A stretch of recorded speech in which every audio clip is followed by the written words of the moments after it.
Hey, it's Dr. Fox. Let's grow some food. Today, we're going to start lesson 2, which is about planting. So I'm going to demonstrate 5 different kinds of planting things that you can do and tell you a little bit about each. Here, what we have are some peat pods. These are used in the air garden style of hydroponics, and when you plant them, you're going to plant them in a container like so, and you can buy these individually as well. Once the thing has sprouted, notice this is a little spinach seed here so that you can see the little roots coming out, and this is how it works. And you would pop this down into a little cup. A lot of people will start it right in their unit. I don't do that. The reason why I don't do that is because I can be growing new seeds while everything else is already full with producing foods. That way I don't have that lag time in between sprouting seeds. Now this is the little spinach seed that hasn't popped off yet, and these are called cotyledons. The cotyledons are the first leaf-like structure that's going to come out, and sometimes you have to help them out. There we go. These are not true leaves.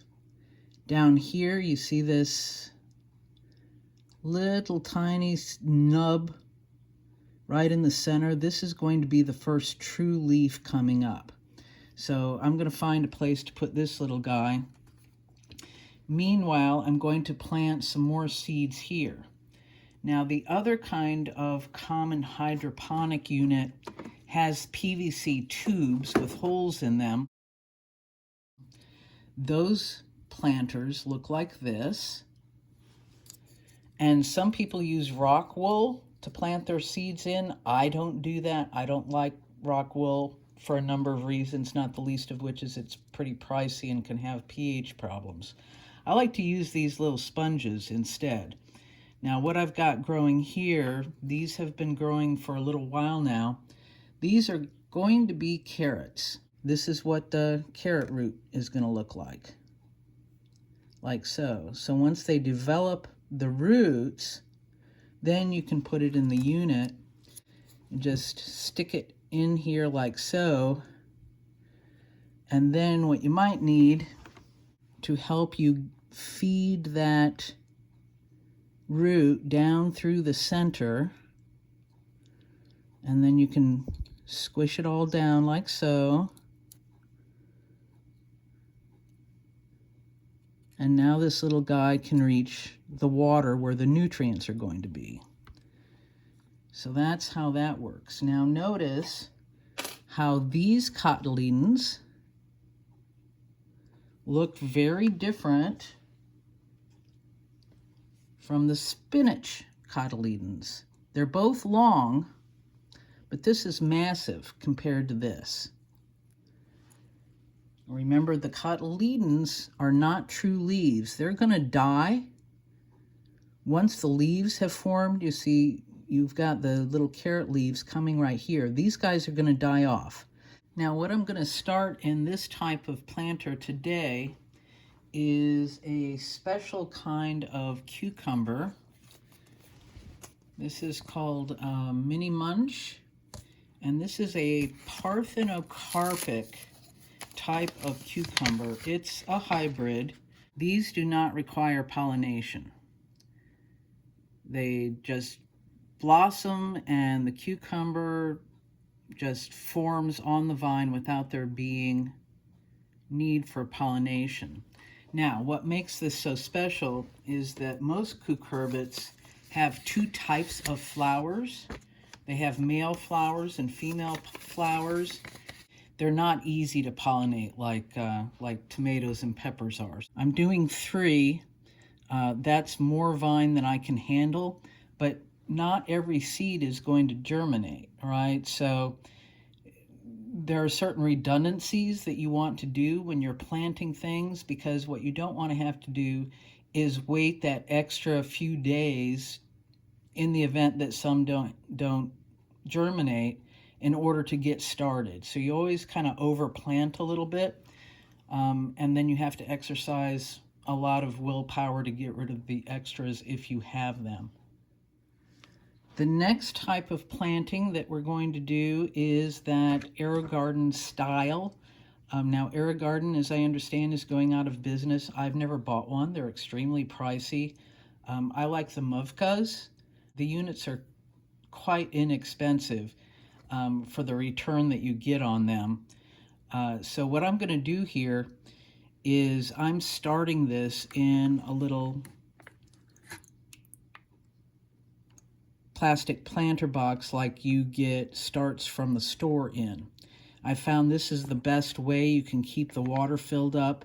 And again, I'm starting seeds now, even though I don't have space to plant them, but by the time I finish with the vegetables that are in my others, these will be ready to replace them. I always use an index card to label these things.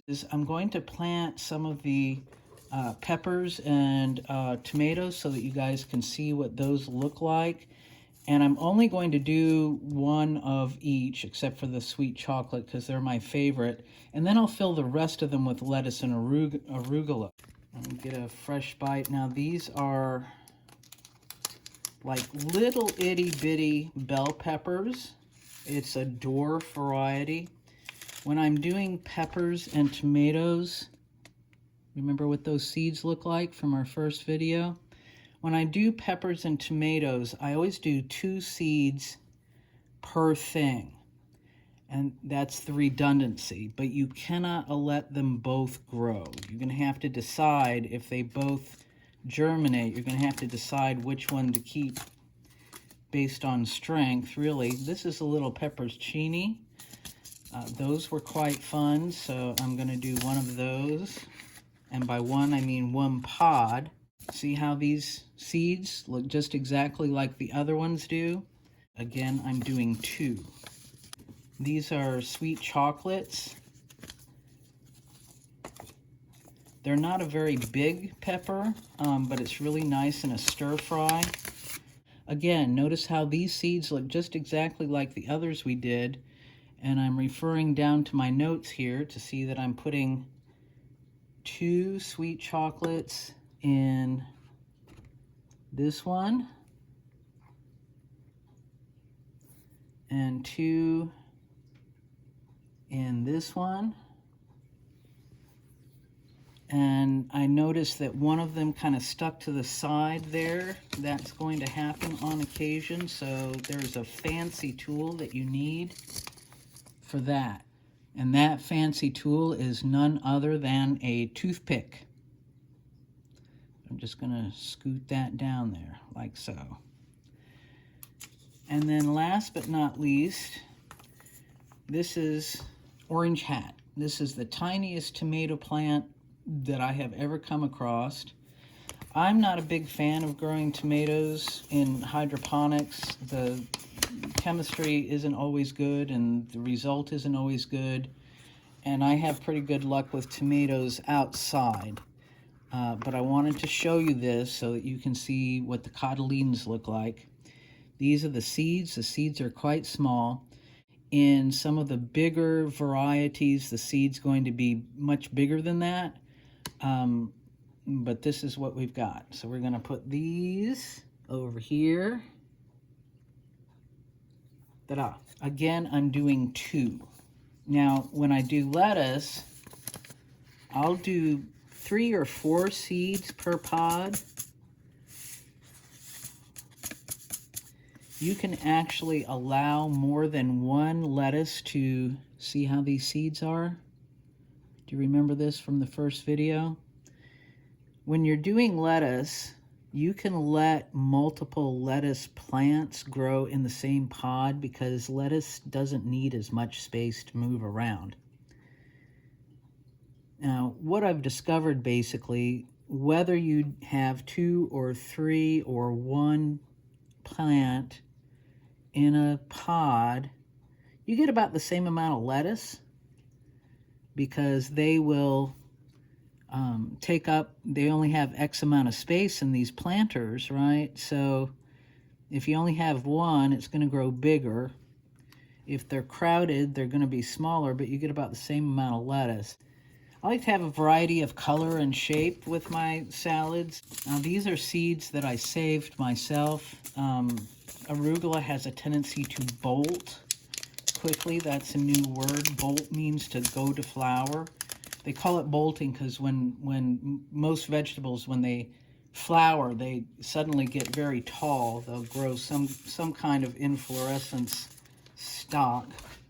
I'm going to do 2 or 3 seeds in here. Again, it's just to keep you from ending up with a pond that's got nothing in it. What you may not know is that radish greens are actually quite tasty. But some varieties have kind of fuzzy or prickly leaves, which you're not going to really want to have in a salad. But in a stir fry, they're absolutely lovely. So I've been trying different types of radish to try and find one that bulbs up pretty quickly without bolting quickly. And we shall see what we have here. Now, I'm only going to plant one in those, which is a risk, right? But because the main part is the root on the radish, I don't want to just trim one off, because the bulb could still, try its best to grow back. And when you're using a little tiny pod like this, you need to make sure that that radish is going to pop up out of there to make its bulb. Okay, next on the agenda, we're going to talk about sprouts and microgreens. So tune in for lesson 2, part 2, sprouts and microgreens.